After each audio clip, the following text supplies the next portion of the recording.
মা তৌফিকি ইল্লা বিল্লাহ। সর্বপ্রথমে যে আয়াতটা পাঠ করেছে আল্লাহ তাআলা বলেন, ইয়া আইয়ুহাল্লাযীনা আমানু, হে ঈমানদার তোমরা আল্লাহকে ভয় করো। আচ্ছা বলুন তো, জান্নাতে মানুষ কত যাবে? হাজারে একটা যাবে জান্নাতে, আর বাদ বাকি কত যাবে? 999 মানুষ যাবে জাহান্নামে।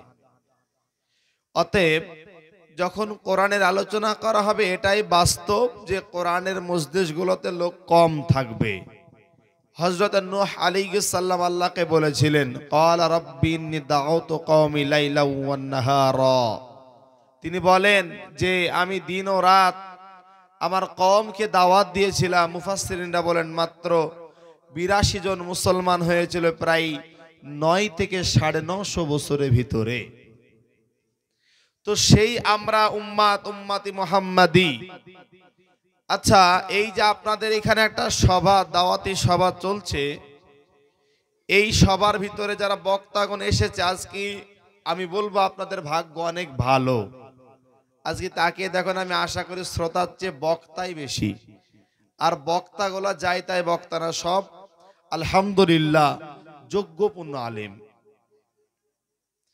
এই যে গরিপুর থেকে এসেছে আমাদের মাওলানা সেলিম হোসেন, আমাদের চর থেকে এসেছিল মাওলানা মহিদুল হোসেন, সানাউল ভাই এসছে, এবং আমার সমস্ত আপনারা চেনা পরিচয় মানুষ দেখতে পাচ্ছেন। এরা নিজের ব্যবসা, নিজের দোকান পাটার বন্ধ করে এসেছে। বলুন তো, এইখানে এসেছে কোনো মানুষ পারিশ্রমিক দিবে আমাদেরকে?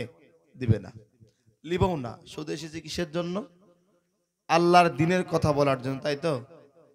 এই উদ্দেশ্যে আমাদের এইখানে আসা, যে মানুষগণ হয়তো বা কিছু আল্লাহর দ্বীন শিখবে। আর আল্লাহ কোরআনে বলেছেন, ওয়ামান আহসানু কাওলাম মিম্মান দা ইলাল্লাহ, তাহার চেয়ে তো কাহার কথা অধিক সত্য হতে পারে যে মানুষকে আল্লাহর পথে আহ্বান করে এবং নিজেকে মুসলমান দাবি করে। সেই জন্যই আমরা মানুষের কাছে এসেছি যে আজকে সমাজের বুকে দ্বীনের দাওয়াত সকলে টাকা নিয়ে করতেছে, আর আমরা ফ্রিতে মানুষের কাছে, যে মমতা বন্দ্যোপাধ্যায় চালু করেছে দুয়ারে সরকার, আর আমরাও চালু করেছি দুয়ারে দাওয়াত। প্রত্যেকটা মানুষের গ্রামগঞ্জে, প্রত্যেকটা মানুষের কানে কানে এই দ্বীনি দাওয়াত যতদিন আল্লাহ দেহে প্রাণ থাকবে চালিয়ে দেব। আল্লাহ কবুল করুক, সকল বলেন আমিন। মূল কথা হলো এইটা, পারিশ্রমিক আমাদেরকে আল্লাহ দিবে, জানেন? আলহামদুলিল্লাহ, আমরা অনেক জায়গাতে বড় বড় স্টেজে আলোচনা করি, তারপরে আমরা ছোট মসজিদগুলোতে আসি। এই কারণে মানুষ যখন জালসাতে কথা শুনে, মানুষ কথাটা গ্রহণ করবে সুরের মাধ্যমে, কার কি ভালো জিনিস এইটা। কিন্তু এইটা যে কড়া মানুষ বসে থাকবে, কিন্তু এই মানুষ কড়া জ্ঞানের মাধ্যমে বসে থাকবে, তাই তো? তো যাই হোক, আল্লাহ পাক বললেন তোমরা আল্লাহকে ভয় করো। ভয় করার মতন ভয় করো, যে ভয় করলে তোমরা মরার পর বাঁচতে পারবে। আর নবী সাল্লাল্লাহু আলাইহি ওয়াসাল্লামকে আল্লাহ বললেন, ফাবিমা রাহমাতিম মিনাল্লাহি লিনতা লাহুম, হে নবী আপনাকে আমি কর্কশ ভাষী বানাইনি, আপনাকে আমি বানিয়েছি নম্র মেজাজের ভদ্র মানুষ আপনি।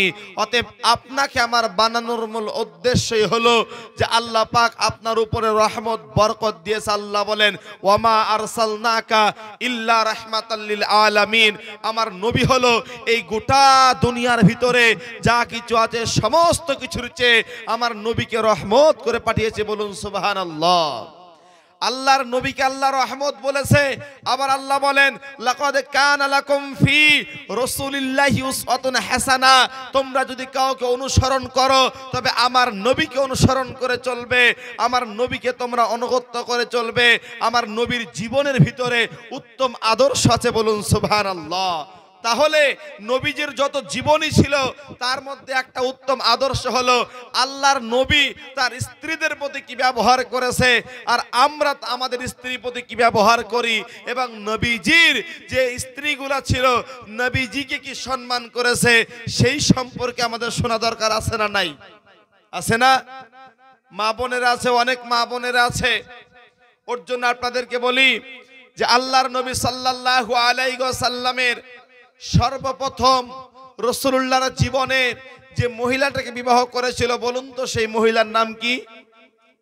খাদিজাতুল কুবরা রাদিয়াল্লাহু আনহা। এই খাদিজা রাদিয়াল্লাহু আনহা আল্লাহর নবী যখন বিবাহ করে বয়স কত ছিল জানিস না? 40 বছর বয়স ছিল আল্লাহর নবীর স্ত্রী খাদিজার, আর আল্লাহর নবীর বয়স ছিল মাত্র 25 বছর।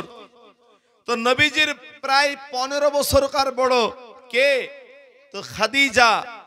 এইবার বলুন তো, যেহেতু স্বামী স্ত্রীর মহব্বত, স্বামী স্ত্রীর আলোচনা করতে গেলে রাসূলুল্লাহর এই ভালোবাসার কথা কিন্তু আনতেই হবে।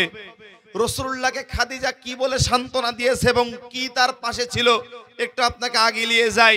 আল্লাহর নবীর বয়স যখন 39 বছর 6 মাস, কতদিন বললাম বাপ? 39 বছর 6 মাস আল্লাহর নবী হীরা গুহাতে চলে গেলেন।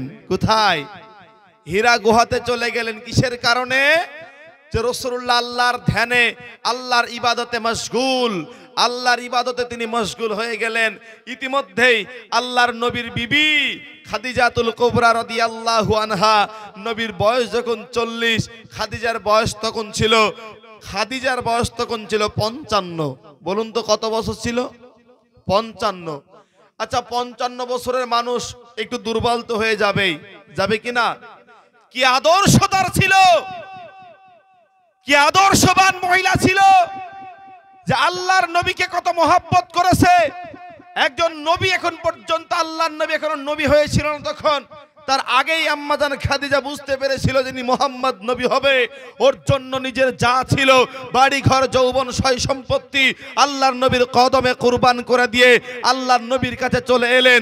আল্লাহর নবী তখন, আল্লাহর নবী হীরা পর্বতে আছেন, আম্মাজান খাদিজা আল্লাহর নবীর জন্য, আল্লাহ রসুলের জন্য কিছু খাবার নিয়ে যেতেন। আল্লাহর নবীর জন্য বাটিতে করে কিছু খাবার যখন বইয়ে দিয়ে আসতো, ইতিমধ্যে হঠাৎ করে একদিন, দুদিন, 3 দিন এরকম করে যায়। যেতে যেতে আল্লাহর নবীকে ওই পর্বতে উঠে, হীরার পর্বতে উঠতো, প্রায় ঘন্টার উপরে টাইম লেগে যেত। ওই মানুষটা খাবার নবীর জন্য, রাসূলুল্লাহর জন্য বইয়ে বইয়ে এনে দিত। আল্লাহর নবীর জন্য খাবার যখন তিনি বইয়ে দিতেন, ইতিমধ্যে একদিন আম্মাজান খাদিজা রাদিয়াল্লাহু আনহা তিনি খাবার নিয়ে যাচ্ছে, আল্লাহর কাছ থেকে জিবরিল আমিন আসছেন। আসার পর বলছেন, ও মুহাম্মদ সাল্লাল্লাহু আলাইহি ওয়াসাল্লাম, আপনার বিবি খাদিজাকে বলে দিয়েন যে খাদিজাকে আমার আল্লাহ সালাম দিয়েছেন। বলুন সুবহানাল্লাহ। খাদিজাকে আপনি বলে দিয়েন যে খাদিজাকে আল্লাহ সালাম দিয়েছে। আমি জিবরাইলও খাদিজাকে সালাম দিলাম। আল্লাহর নবীর কাছে যখন খাদিজা আসলেন, আসার পর বললেন, ও খাদিজা, তোমার বড় ভাগ্য ভালো যে তোমাকে আমার আল্লাহ সালাম দিয়েছে। এই বাক্য শোনার পর খাদিজা বললেন, ইয়া রাসূলুল্লাহ, আল্লাহর সালামটা আপনি আমার পক্ষ থেকে জবাবটা দিয়ে দিয়েন। বলুন তো আম্মাজান খাদিজা কত বড় ভাগ্যবতী মহিলা ছিল যে আল্লাহ তাকে সালাম দিয়েছে। কতটা ভাগ্যবতী মহিলা ছিল, আর খাদিজা কতটা জ্ঞানী ছিল। ছোট্ট একটা কথা বলে দিই, আল্লাহর নবী যখন 40 বছর বয়স হলো, ইতিমধ্যে আল্লাহ রসুল হীরা পর্বতে আছেন। জিবরাইল আমিন এসে বলছেন, ইকরা বিসমি রাব্বিকাল্লাযী খলাক, খলাকাল ইনসানা মিন আলাক। এইরকম করে 5টি আয়াত পড়লেন। পড়ার পর বললেন, নবী পড়ুন, আল্লাহর নাম যিনি আপনাকে সৃষ্টি করিয়াছেন। এই বাক্য বলার পর আল্লাহর নবী বললেন, আমি পড়তে জানি না, আমি পড়তে পারি না। এই বাক্য বলার পর জিবরাইল আমিন আল্লাহর নবীকে সিনার সাথে সিনাটা নিয়ে বুকের ভিতরে কোরআনটা যখন দিয়ে দিলেন, আম্মাজান খাদিজা রাদিয়াল্লাহু আনহা বাড়িতে আছেন। আল্লাহর নবী ঘরে ঢুকছে, আর ঘরে ঢোকার প্রথমেই আল্লাহ রসুল থরথর করে কাঁপছে। আল্লাহ রসুলের গায়ে জ্বর এসে গেছে। বাড়িতে ঢোকার সময় বলছে, জাম্বিলুনি, ও খাদিজা, আমাকে একটা চাদর দাও, আমাকে একটা চাদর আবৃত্তি করো খাদিজা, আমার গায়ে জ্বর এসে পড়েছে, আমার গায়ে ভীষণ জ্বর এসে পড়েছে। এই বাক্য যখনই খাদিজা দেখলো, দেখার পর বললেন, আল্লাহর নবী, আপনার এই হালাত, এই অবস্থা কি হয়েছে আপনি বলুন। আল্লাহর নবী যখন এই বাক্য শুনেছে, আর শোনার পর অদরদি মুসলমান মা বোনেরা কথাটা খেয়াল করে শুনবেন। শোনার পর খাদিজা রাদিয়াল্লাহু আনহা বললেন, বলুন আল্লাহর নবী। আল্লাহর নবী বললেন, অমুক সমস্ত ঘটনা যখন বিস্তারিত খুলে বলার পর সঙ্গে সঙ্গে বললেন, ও নবী, আপনি চিন্তা করেন না, আমার একজন চাচাতো ভাই আছে, নাম হলো ওরাকা বিন নওফাল। এই ওরাকা বিন নওফালের কাছে আল্লাহর নবীকে নিয়ে গেলেন, আর সান্ত্বনা দিচ্ছেন। খাদিজা এই কথা বলে, ও নবী, আপনার কোনো আল্লাহ অমঙ্গল করবে না, আপনি অসহায় মানুষের পাশে দাঁড়ান, আপনি অভাবী মানুষকে আপনি খাদ্য দান করুন। দান করেন, আপনি আত্মীয়তার সম্পর্ক বজায় রেখেছেন। অতএব আপনি এইখানে কখনো আপনি চিন্তা করবেন না। বলুন তো, আল্লাহর নবীকে সুখের সময় দুঃখের সময় খাদিজা সান্ত্বনা দিয়েছে কি দেয় নাই? দিয়েছে কি দেয় নাই? অতএব মা বোনদেরকে বলি, সুখের সময় স্বামীকে ভালোবাসবেন আর দুঃখের সময় ভালোবাসবেন না। আপনি পূর্ণাঙ্গ একটা স্ত্রী হতে পারেননি। প্রকৃত বন্ধু তো সেই যে ব্যক্তি দুঃখের সময় পাশে থাকে, যে ব্যক্তি দুঃখ হয় বেদনা হয় তারপরেও পাশ থেকে কোনো দিন যায় না। এটাই হলো প্রকৃত স্ত্রীর পরিচয়। আর প্রকৃত স্বামীর পরিচয় এটাই হলো যে স্ত্রী অসুস্থ হয়েছে তাকে দেখবে। একটু খেয়াল করুন, আল্লাহর নবী যখন ওরাকা বিন নওফালের কাছে গেলেন, যার পর ওরাকা বিন নওফাল তখন বলে উঠলেন যে মোহাম্মদ বলো তো তোমার বিস্তারিত খবর কি? ওরাকা বিন নওফাল তখন বললেন, আল্লাহর নবী বিভিন্ন কথাগুলা খুলে খুলে বলে দিলেন। ওরাকা বিন নওফাল বললেন, এই ফেরেশতা নবী মুসার কাছে এসেছিল, তোমার কাছেও ফেরেশতা এসেছে। অতএব তুমি আর মনে হয় এই দেশে তুমি থাকতে পারবে না। একদিন তোমার এই দেশের লোক তোমাকে তাড়িয়ে দিবে, তোমার এই দেশ থেকে তোমাকে চলে যেতে হবে। ওরাকা বিন নওফাল বলেছিল, ওই সময় যদি আমি থাকতাম, আমি যেদিন তোমার আপন লোকেরাই তোমার দুশ্মনী করবে, আমি তোমার পাশে বসে যেতাম, আমি তোমার হাত ধরে কালেমা পড়ে নিতাম। কোন কোন মুহাদ্দিসগণ বলেছে ওরাকা বিন নওফাল তিনি মুসলমান হয়েছিলেন। অতএব এইখানে বলার উদ্দেশ্য হলো, বলুন তো আল্লাহর নবীর পাশে আম্মাজান খাদিজা ছিল কি ছিল না? ছিল কি ছিল না? সান্ত্বনা দিচ্ছে একটা মহিলা হয়ে যে নবী আপনি চিন্তা করিয়েন না, আপনি ভাবনা করিয়েন না, নবী আমার আপনাকে আল্লাহ অপমান করবে না, আল্লাহ আপনাকে কখনো বিপদে ফেলবে না। কারণ কয়েকটা গুণ বলেছিল।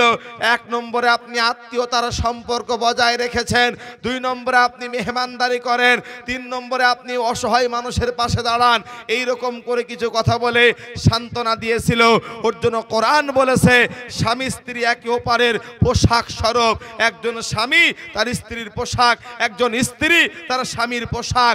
ওর জন্য হাদিসের ভিতরে বলা আছে, আল্লাহর নবী বলেন কুল্লু উম্মাতিন ওয়াফিয়া, আমার আশা আমার প্রতিটা উম্মতকে আল্লাহ মাফ করে দিবে ইল্লাল মুহাজিরিনা, তবে তারা ব্যতীত যারা গুনাহ করার পরে প্রকাশ করে। আল্লাহর নবী বলেছেন ওই স্বামী সবথেকে তো খারাপ, ওই স্ত্রী সবথেকে তো খারাপ যে স্বামী স্ত্রীর গোপনে যে কাজটা হয় ওই কথাগুলো মানুষের সামনে বলে বেড়ায়, এই কথাগুলো অপর মানুষকে শুনিয়ে দেয়। নবীজি বলেছেন আল্লাহর জমিনে নিকৃষ্ট স্বামী স্ত্রী তারাই যারা গোপনে স্বামী স্ত্রীর কথাগুলো মানুষকে বলে।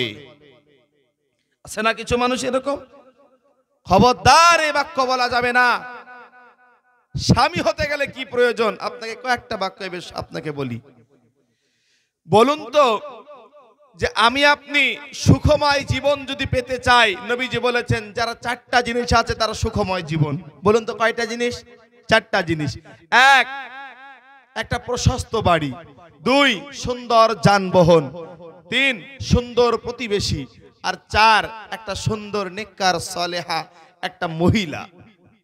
ভালো একটা বাংলায় কথা আছে, সংসার সুখী হয় রমণীর গুণে। সংসার যদি সুখী করতে হয় রমণীকেও ভালো হতে হবে। তবে সংসার যদি জান্নাত করতে চান দুনিয়াতে, আপনার স্ত্রী যদি আল্লাহওয়ালা হয়, খাদিজার মতন হয়, তারপরে কোনোদিন তারা আপনার বাড়ি থেকে যাবে না। এটা হচ্ছে মূল কথা। বলার উদ্দেশ্য হচ্ছে যে একজন স্বামী তার স্ত্রীকে কি করবে আর স্ত্রী তার স্বামীর প্রতি কতটা স্নেহশীল হবে। নবীজির জীবন থেকে ছোট ছোট করে ঘটনা দিয়ে উদাহরণ দিয়ে কিছু বাস্তবের সাথে মিলাবো। আল্লাহর নবী সাল্লাল্লাহু আলাইহি ওয়াসাল্লাম আল্লাহর নবী সাল্লাল্লাহু আলাইহি ওয়াসাল্লামের বড় বিবি ইন্তিকাল করার পর একজন মহিলাকে বিবাহ করেছিলেন, নাম হলো আয়েশা। নাম কি জোরে বলুন? আয়েশা রাদিয়াল্লাহু আনহা, আয়েশা সিদ্দিকা রাদিয়াল্লাহু আনহা আল্লাহর নবীর সঙ্গে ছিলেন। বয়স তখন প্রায় 15-16 যুবতী মহিলা আল্লাহর নবী সাল্লাল্লাহু আলাইহি ওয়াসাল্লামের সাথে কোন এক জায়গাতে রাত্রিবেলায় বললেন, আয়েশা চলো তো এই রাত্রিবেলাতে একটু আমরা দৌড় দিই। আয়েশা বললেন, আল্লাহর নবীকে বলেন আয়েশা যে একটু দৌড় দিয়ে। আল্লাহর নবী রাত্রিবেলাতে কেউ নেই, নবীজির সাথে সাথে একটা দৌড় দিলেন। আম্মা জান আয়েশা ওই দিন আল্লাহ রাসূল সাল্লাল্লাহু আলাইহি ওয়াসাল্লাম নবীজি আয়েশার কাছে হেরে গেলেন।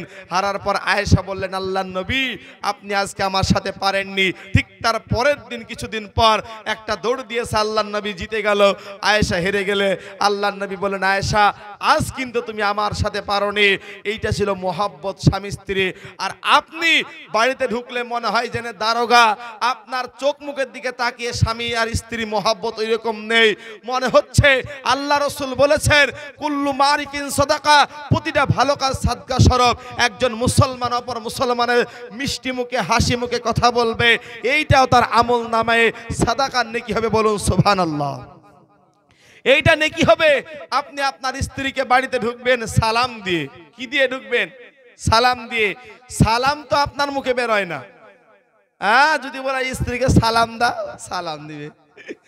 সালাম দিতে গেলে সব লজ্জার ভিতরে যখন লাগে।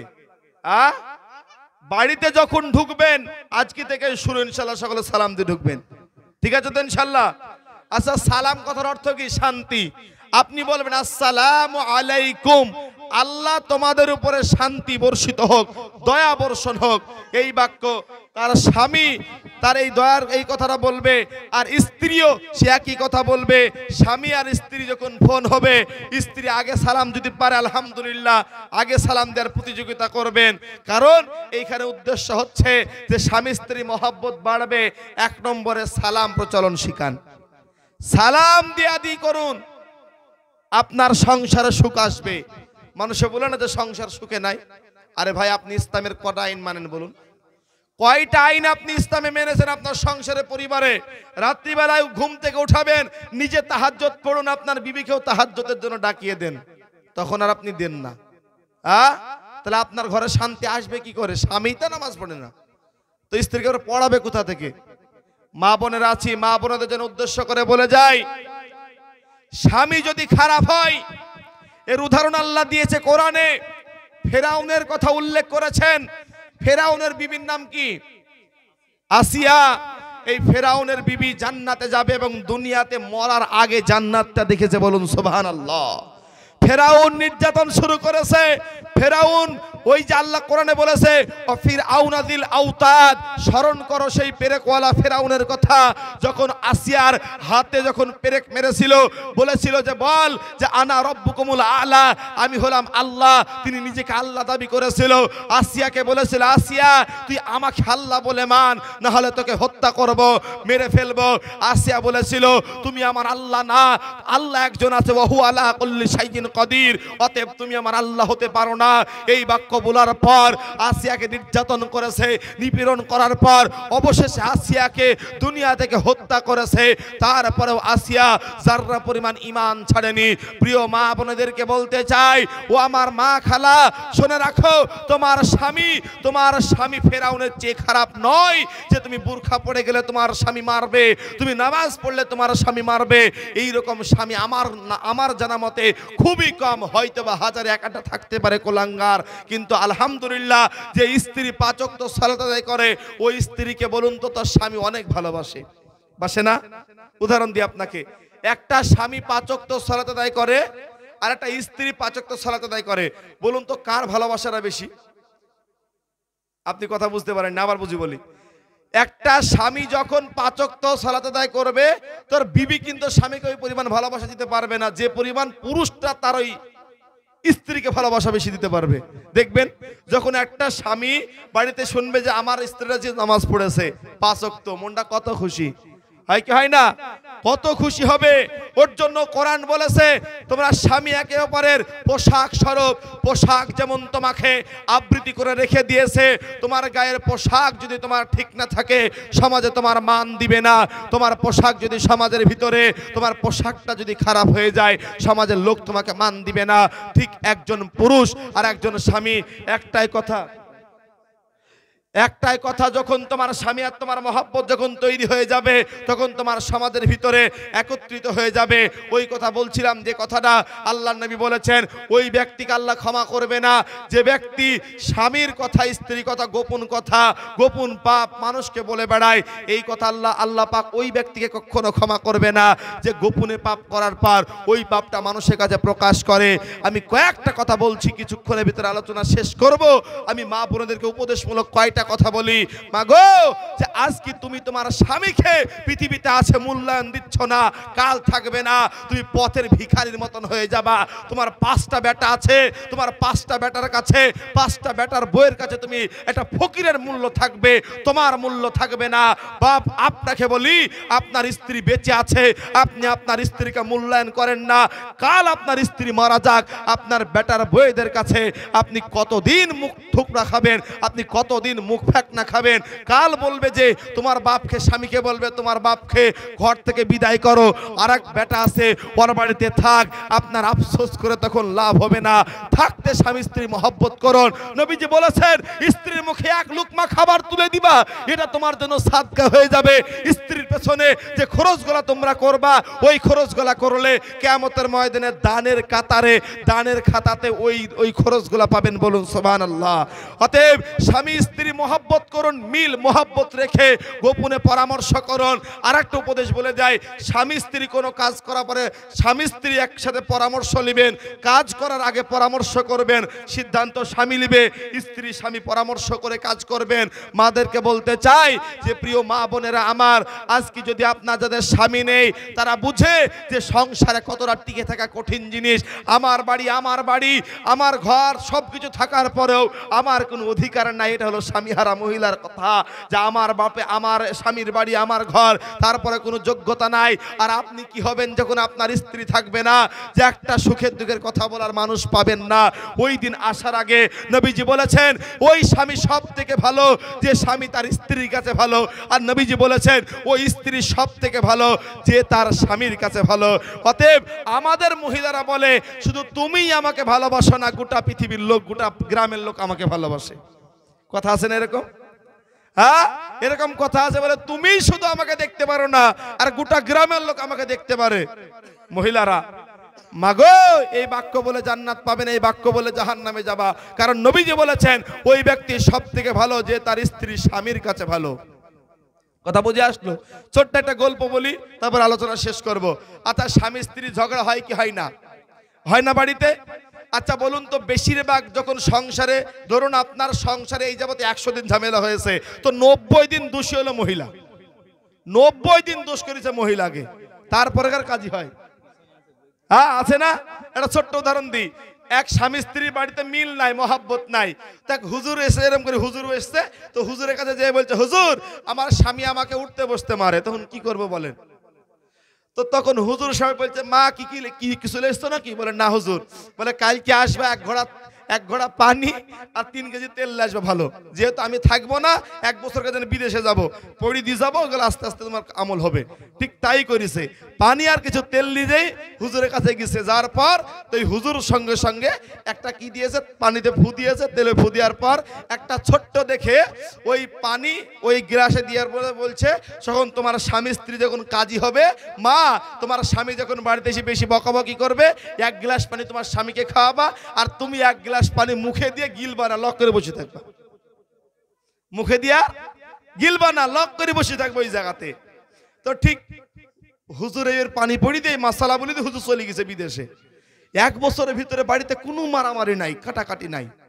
হুজুরকে হাদিয়া দেওয়ার জন্য ভালো করে মহিলা চলে গেছে, হুজুর আপনি কি ওষুধ দিয়েছিলেন, আমার 28 বছরের ঝামেলা আপনি 1 বছর মিটিয়ে দিয়েছেন হুজুর। বলছে কেন মা? এই কারণে যে হুজুর আপনি পানি পড়া যখনই বলেছেন কাজী হবে, আর আমি ওই পানি আমার স্বামীকে খাওয়াই, আর আমি পানি মুখে দিয়ে লক করে বসে থাকি। তখন হুজুর বলছে মা আমার পানিতে কাজ করেনি, তোমার মুখ বন্ধ ছিল, তার সংসার শান্তি ছিল। কথা বুঝে আসতো তো বাপ? মূল কথা হলো এইটাই, যে আমার আলোচনা এইটাই করলাম, যে যখন স্বামী স্ত্রী একে অপরে মিল থাকবে, ভালোবাসা থাকবে, মহিলারা বেশি কথা বলে আপনি জানেন, মাথা গরম করে কোনো সিদ্ধান্ত নেবেন না, মাথা গরম করে কোনো পাগলার মতন সিদ্ধান্ত গ্রহণ করবেন না। অতএব মা বোনের কাছে আমি বলি, মা গো স্বামী আছে মূল্যায়ন করুন, একদিন পৃথিবীতে থাকবে না, ওই দিন আফসোস করে কোনো লাভ হবে না। অতএব আল্লাহর কাছে দোয়া করে রব্বুল আলামিন এইরকম যে আমার ভাই কত কষ্ট করে একটা জালসার প্যান্ডেল ব্যবস্থা করেছে, আল্লাহ তিনার ভাইয়ের মেহনতকে কবুল করুক, সকল আল্লাহুম্মা আমিন। আল্লাহর কাছে বলি, আচ্ছা আপনারা যতগুলো লোক বসে আছেন এই রকম দাওয়াতি প্রোগ্রাম চান কি চান না? আপনারা বলুন, চান না আপনারা? ইনশাআল্লাহ এরপরে ভালো প্রোগ্রাম হবে, ঠিক আছে তো? ইনশাআল্লাহ। ইনশাআল্লাহ আমার ইন্তাজ ভাই আছে, খুব মেহনত করে ভাই, আমার খুব মেহনত করে। আল্লাহ পাক তিনার খেদমতকে কবুল করুক, সকল বলে আল্লাহুম্মা আমিন। যতগুলো লোক আমরা এখানে আসি আলোচনা করলাম, বা আলোচনা করতে গেলে তো অনেক সময় প্রয়োজন। আমাদের প্রত্যেকটা মানুষ প্রত্যেকটা কথা রত্নের চেয়ে দামি, সোনার চেয়েতেও দামি। বাপ সোনার কোনো দাম নাই, টাকার দাম বেশি, ওর জন্য কানে মানুষ পড়ে, ওতে কোনো ফায়দা নাই। কিন্তু তার কথা শুনবেন, মানুষ জীবনটা বাস্তব তৈরি হবে। আল্লাহ পাক আমাদেরকে দুনিয়া আখিরাতে দুই জায়গায় কল্যাণ দান করুক, সকল বলে আল্লাহুম্মা আমিন।